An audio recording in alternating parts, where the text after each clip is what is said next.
Good morning. One man is dead this morning after a plane crash in rural Abbotsford. Reporter Greg Harper is following this story and is on location this morning. Greg? Good morning, Jody. Yeah, here right at Highway 1, you could see quite a backup here behind me. This is traffic heading east, traffic being diverted at 264th. The highway is closed in both directions from 264th to Mount Lehman as this investigation into this plane crash continues. There were some power lines that were damaged as a result of this ultralight aircraft that went down. This is what we know about the investigation. According to Abbotsford Police, it was around 4:30 yesterday afternoon when authorities were informed about a possible air emergency. The aircraft disappeared from the radar, and it was sending a beacon signal in the northwest region of Abbotsford. An extensive search was launched, but darkness, heavy rain, the terrain were all issues for the rescue teams. They did manage to locate the wreckage around 9 o'clock last night. Unfortunately, the pilot, he did not survive this crash, and this wreckage was located just south of Highway 1 near Ross Road. So now authorities are trying to figure out just how this ultralight aircraft went down. What they do know is that it took off in Abbotsford, and the intended destination was Maple Ridge. As soon as we learn more, we'll certainly bring that to you. Jody? Right. Thanks very much. Greg Harper reporting for us this morning. A death in Surrey is being treated as a record-setting homicide for that city. Police are called to a disturbance yesterday morning at a home on 99th Avenue. They arrived to find a man dead. Police say while several people live at the address, the victim did not. Neighbors say there's typically a lot going on at the house. We've known the owner for years, and we've never had a problem. Like, they're always polite, and they I figured they kind of, in a way, make our place safer because you don't do it in your own backyard.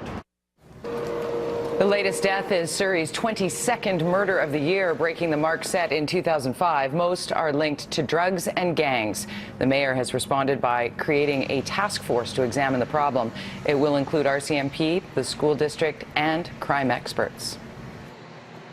We just wanted to make sure that we're doing everything possible, and we have a lot of things underway right now, and especially with the young population, making sure that we have a lot of those programs in place to identify kids at risk so they don't go into that lifestyle. While Surrey is now up to 22 murders this year, Vancouver has recorded 5.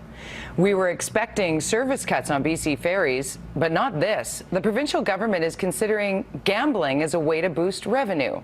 The transportation minister has outlined a plan for slot machines on ferries. A pilot project would test the idea on Swartz Bay to Wasson routes.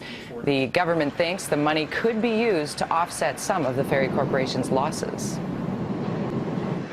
This is absolutely unacceptable. What the government has done today is just disgraceful.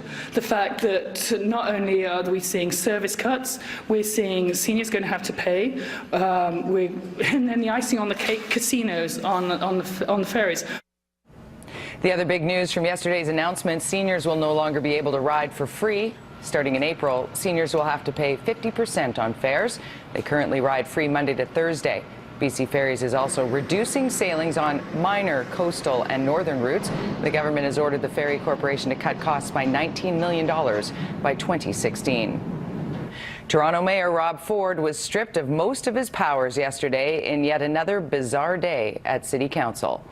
A motion to cut the mayor's budget by 60% passed 37-5. The majority of the mayor's budget has now moved to Deputy Mayor Norm Kelly. In one of the many heated moments of yesterday's session, Ford accidentally knocked over a city councillor as he ran across the room. After the vote, Ford vowed to go to war against the decision, likening the power shift to Iraq's invasion of Kuwait.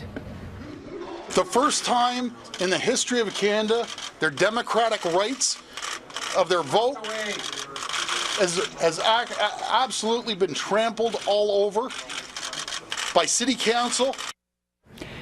In other news, Oxford Dictionaries has revealed its word for 2013. No, the word is not twerking, it's selfie. Here are some fine examples from our BT Facebook page. Every year, Oxford researchers pick a word or expression that best reflects the mood of the times. Selfie first reportedly appeared in 2002, but didn't hit the mainstream until last year. Past words of the year include unfriend, and carbon footprint. Go to our Facebook page. We're asking you to post your right now selfie as part of the celebration of selfie in the Oxford Dictionary. It is 6:36, time to get you up to speed in the world of sports, and for that we head to the Connected Studios. Here are Don Taylor and James Cebulski.